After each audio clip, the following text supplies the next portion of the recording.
and welcome back.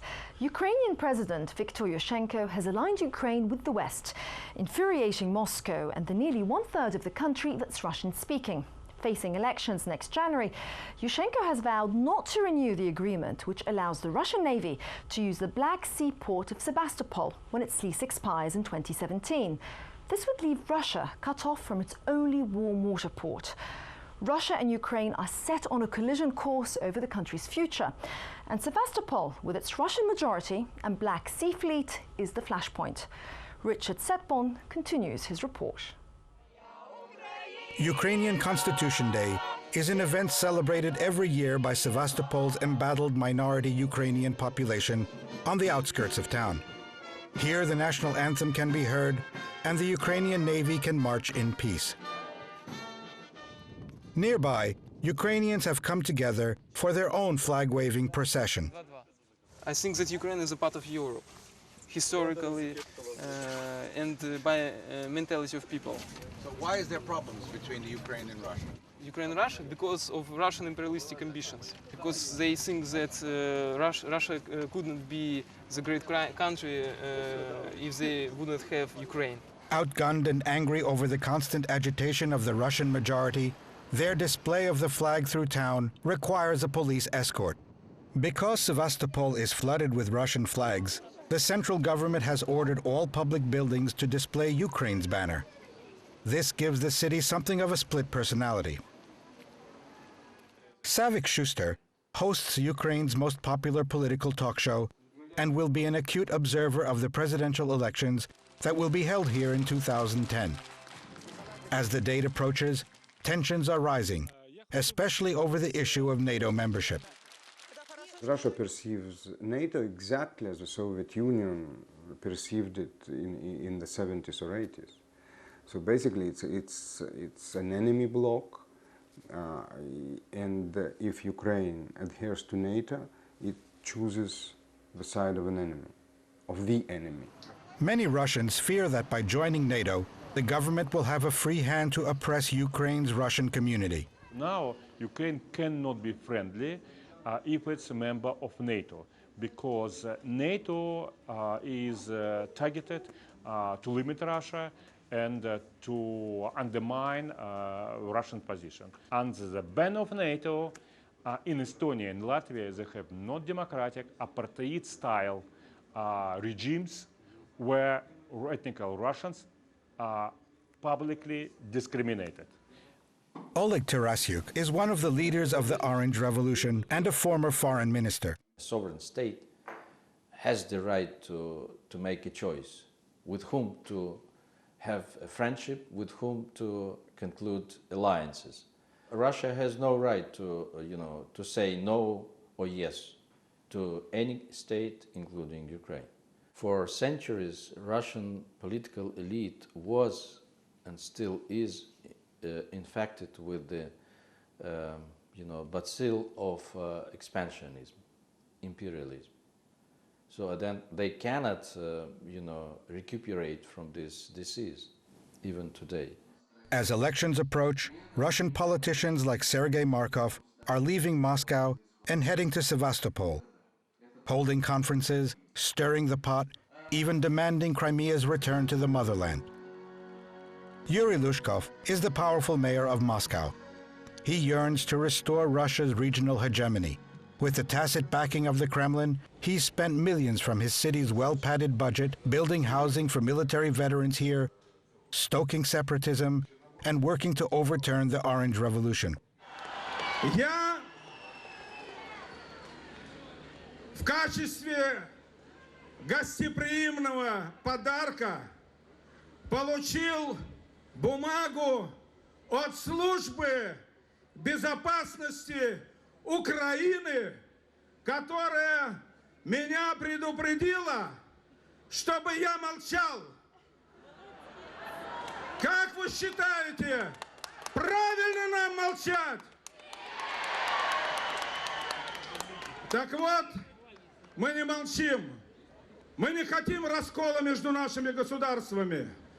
Very often, Russia behaves aggressively towards Ukraine, sometimes sort of looking down as a big brother, sort of looking at a smaller brother. And that, I think, is perceived here as a very incorrect behavior.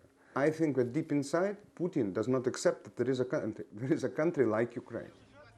During the Georgian War, Russians in Sevastopol came to cheer not only the Moskva, but every returning Russian naval vessel. Tired of the spectacle, Ukrainian students organized by Oleg Yatsenko came down from Kiev to show the flag. He did not receive a warm welcome.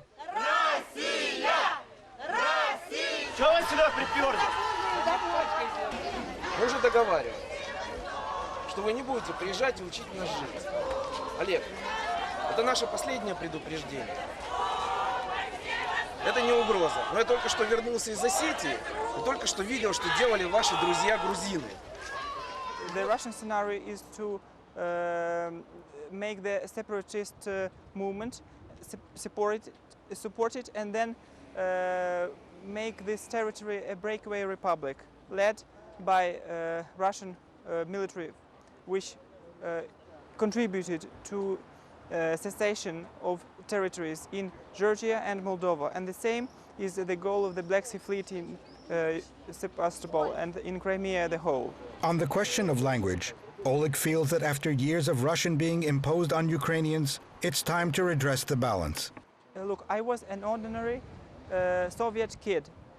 I was brought up in a Russian-speaking family, and I never heard Ukrainian language. English was my first language to learn after Russian, and the third was Ukrainian. But now everything changed because there was a national revival in Ukraine. Under tight security, President Yushchenko has come to Sevastopol to celebrate Ukrainian Navy Day and affirm the city's attachment to Ukraine. In the aftermath of the war in Georgia and in the run-up to the presidential elections, Sevastopol has taken center stage. In 2008, in a move designed to show his support for Georgia and rebuff Moscow, Yushchenko threatened to bar Russian ships from returning to port and instead invited U.S. Navy ships to visit the city. When the Dallas arrived for a friendly visit, after delivering supplies to Georgia, it got a nasty welcome from pro-Russian groups. The sailors never got off the ship. When a U.S. frigate came to call in March 2009, the usual hostile crowd was again out in force.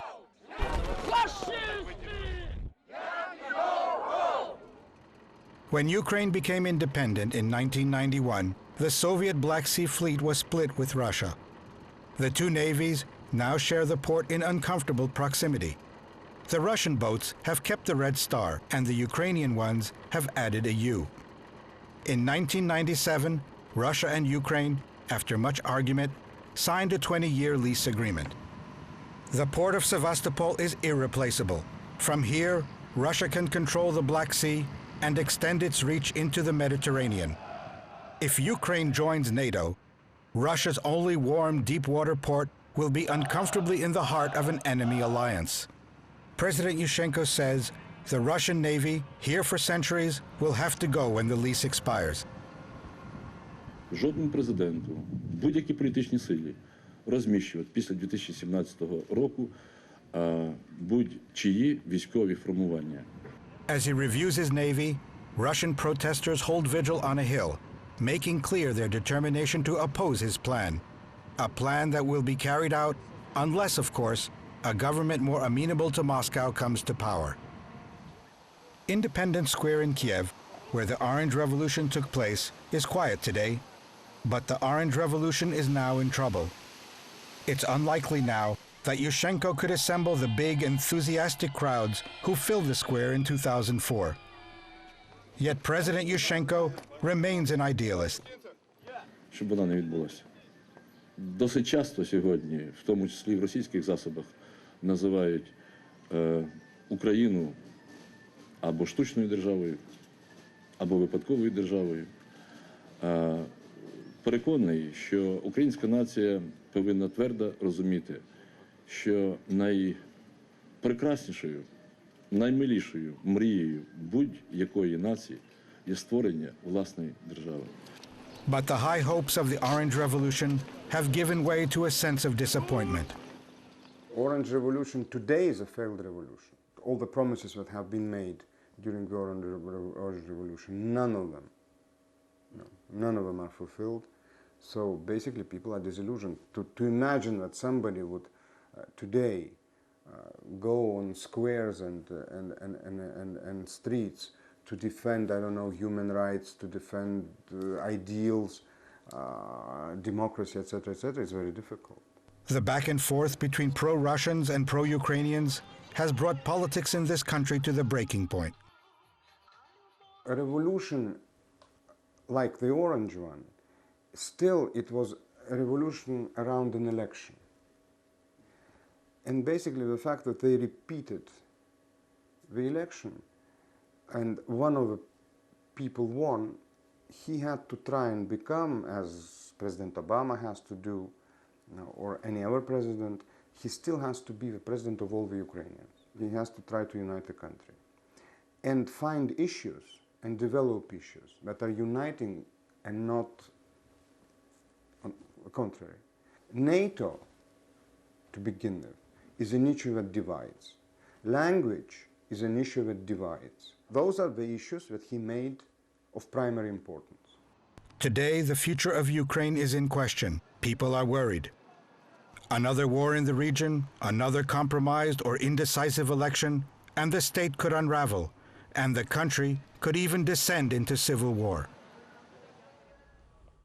That's it for this edition of People and Power. If you'd like to comment on this report or any other matter, we'd love to hear from you on aljazeera.net/English. Until next time, bye-bye.